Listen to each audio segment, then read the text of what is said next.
right, everyone. Today is a very special day because Gus Manak announced another update on the development for the new map. And might I add, this is big. Like, this is big news. And also, sorry, I may sound sick. I've been sick for the past week with a sinus infection, so bear with me here. But before I go into this long list of text here, if you want to get more leaks and updates on the upcoming new map for Apocalypse Rising 2, you can join the Apocalypse Rising 2 Discord server. I will leave the link in the description below, so you can, join it, of course. But let's get into the development news on the new map.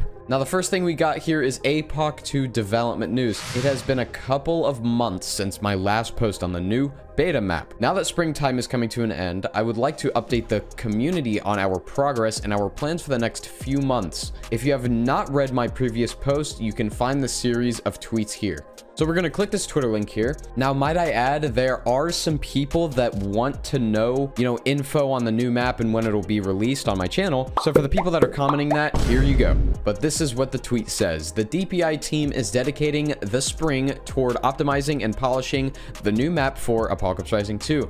We are putting a lot of time and effort into overhauling our back-end infrastructure, asset framework tooling, and implementation in order to ensure the map runs well. In conjunction with the above, we have been broadly iterating on our design of structures / point of interest, I'm pretty sure that's what that means, as it pertains to improving the overall experience of exploring and looting. We aren't just making a new map, we're laying a new foundation that we will build upon for years to come. I'm excited to report that the new map is functional in internal testing, and we are making progress on the multitude of optimizations that will be required in order to ensure decent performance. Stay tuned and join our Discord for leaks of the new map. So if it hasn't clicked in your head yet, the map is basically done. The map is functional, you can play on it. The only thing that needs to be done now is basically testing. Now, going back to the Discord announcement here, the new beta map. From now on, the DPI team will refer to apoc 2's new map as the beta map. Although the game itself will still be lacking core gameplay features such as base building and missions, when the new map is released, it will become the default game map that we will continue to update and improve upon for years to come. In other words, as more core gameplay features are implemented into apoc 2,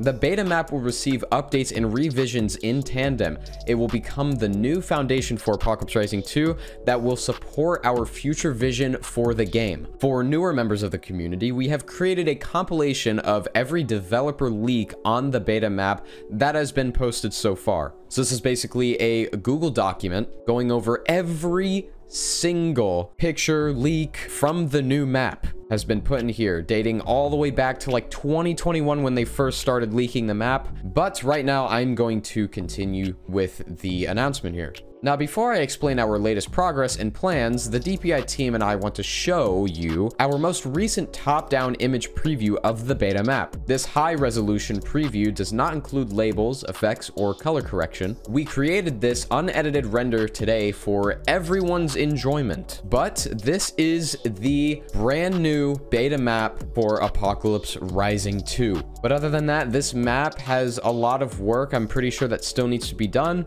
From Gus's understanding, it might be a couple more months before this new map comes out. And Gus actually talks about that. Springtime beta map progress. In my previous tweets, I said that the team would be dedicating the spring toward the new beta map. We have made significant progress, but we still have months of work ahead of us. There are a couple of reasons why it is taking so long and why it has been so difficult for us to estimate when the beta map will be released. And let me tell you, I am not the only one that gets overwhelmed for when they delay the new map. Conversion to utilize Roblox's streaming service. This is big.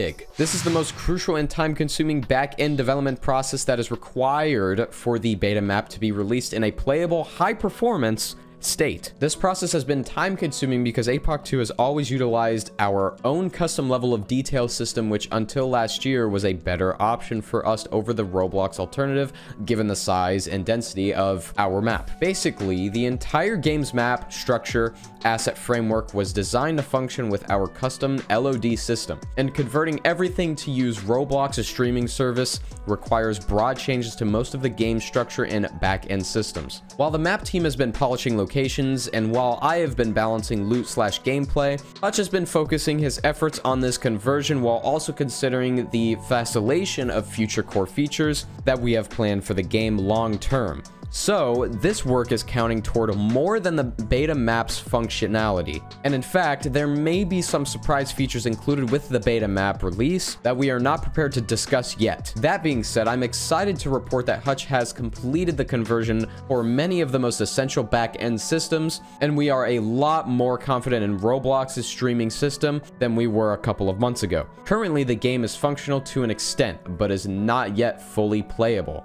Now we have the summer roadmap and public testing. Our next development milestone for the beta map release is the completion for our streaming conversion process alongside optimizing the beta map for it. Optimization is a separate effort that involves making the game perform better in consideration of the pros and cons that come with streaming. Adjusting gameplay balance, loot infected, etc. is also an ongoing effort. We estimate that balancing and optimization will take a few months, with the streaming conversion entering its testing stage around 2 months from now, assuming no delays. That being said, we are confident that sometime later in the summer, we will finally have Apocalypse Rising 2 and the beta map in a functional state that will be good enough to conduct public testing with players from the community. We are very excited to get feedback on the beta map as soon as possible, but we won't have any details about public testing until we make some more progress on the work mentioned above.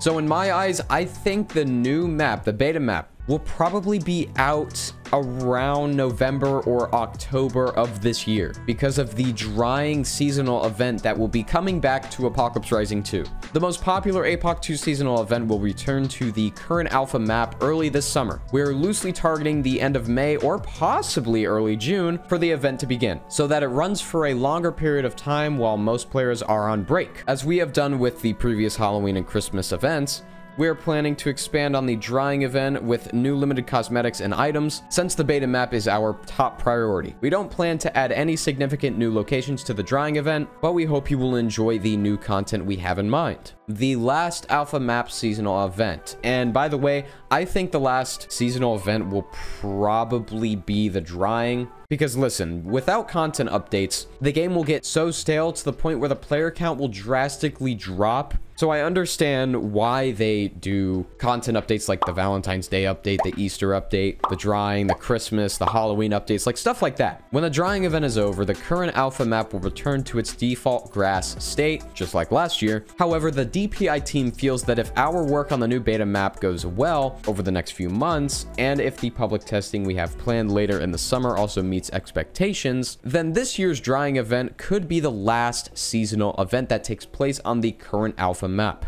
We still have a lot of work ahead of us, and we may not meet our goals within the time frame I have laid out in this post, but it is also very possible that the new beta map will be released sometime after the drying event ends. If this happens, this year's Halloween event as well as Christmas and beyond could very well take place on the new beta map. Fingers crossed. And we hope to God that happens. And I want to thank Gus and Hutch and everyone that is working on this new map. I just want to thank them for, giving us more insider information on what's going on. We don't get much stuff like this, and a lot of us wonder where, the new map is going, what progress is being made on the map, and so on and so on and so on. But that's all I wanted to talk about in this video. Let me know what your thoughts are on this new map and the development news on it and everything that you've seen in this video in the comments below. But until then, I will see you all in the next video. Peace.